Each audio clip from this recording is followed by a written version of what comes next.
kitchen in Nachlaot. I'm David Abbott-Ball.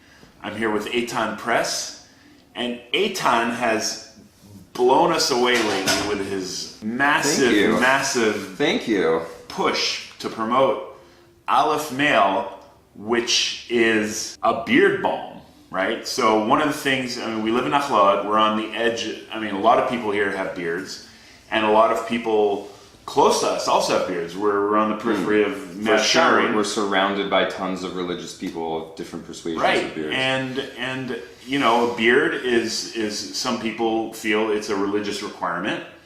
And like when we get an etrog, we want to get the most beautiful etrog possible.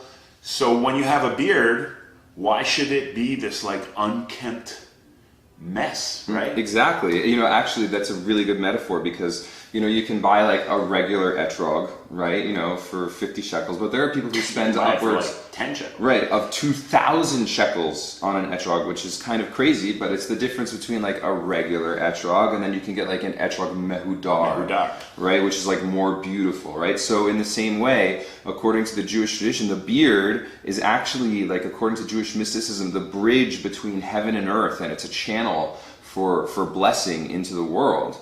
Right? And so you could just wake up in the morning and, walk out your door without taking care of your beard in the same way it would be kind of crazy to walk out your door and not, comb your hair, right? Or wear clean clothing. Or whatever it is. And so too, like basically what Aleph Male is on the most basic level is it's a line of beard care products. Yeah, right over there.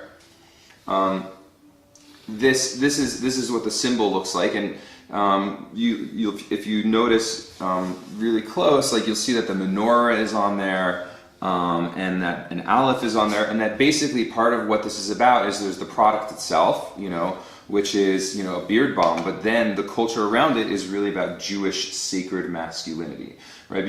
But before we go into that, I might as well, since I haven't done it, just to get it out of the way, just like anoint my beard, because part of what this is about is bringing back the Jewish custom of anointing. If you read the Bible, if you read the Torah, when King David is, sort of declared king, he's anointed by the Kohen Gadol. By the Kohen Gadol, but also by Shmuel Hanavi, and the Kohen Gadol himself was anointed. And so really taking sacred oil and putting it in our hair and putting it in our beard, there's even Tehillim, that mentions Shemen al harosh, Shemen al harosh lezakan aron.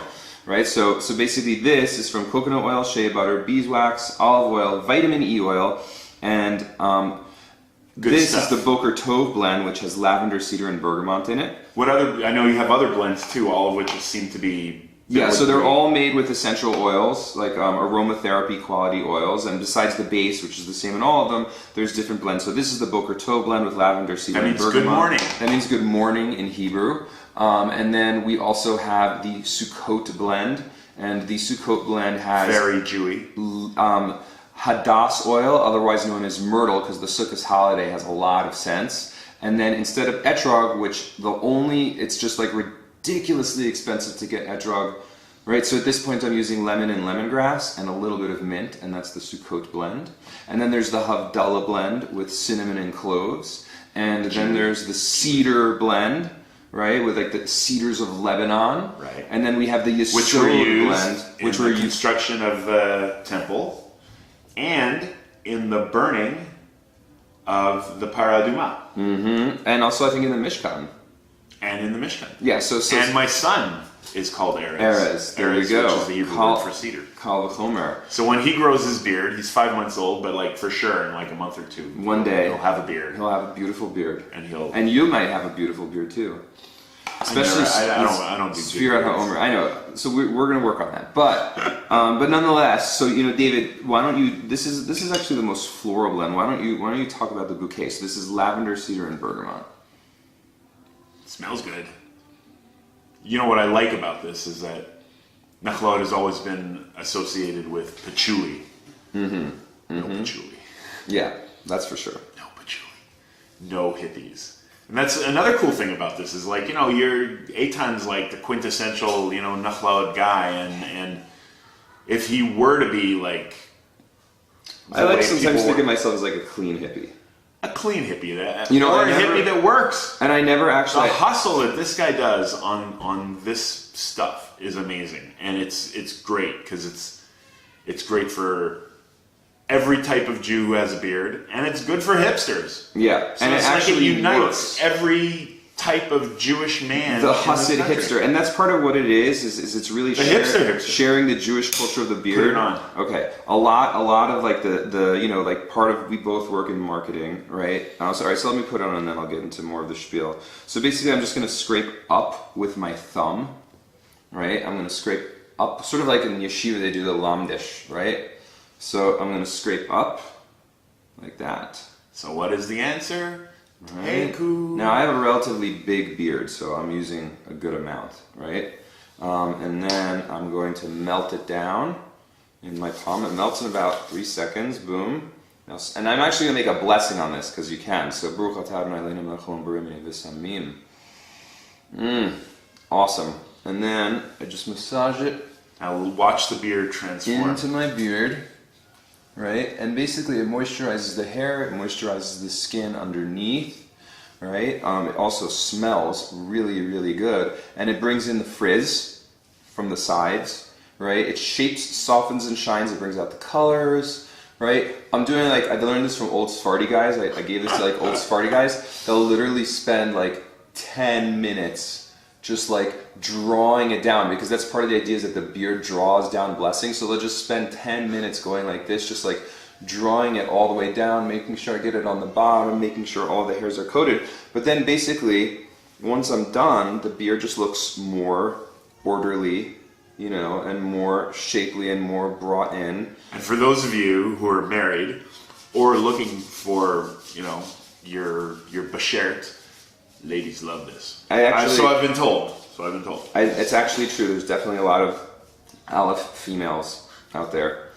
Yeah, and so that's how it works. And part of what's going on with the brand, right, of the Aleph male brand, is that basically there's like all, like, you know, at Harvey Weinstein, you know, like all the sort of like outing that's going on of all these different men acting like beasts, like nefesh behemoths, right, like the animal soul, right, you know, and it's sort of this whole stereotype which is based in some ways on reality of like men as these bestial, sex-crazed beings. I have no idea what you're talking about. Right. Yeah.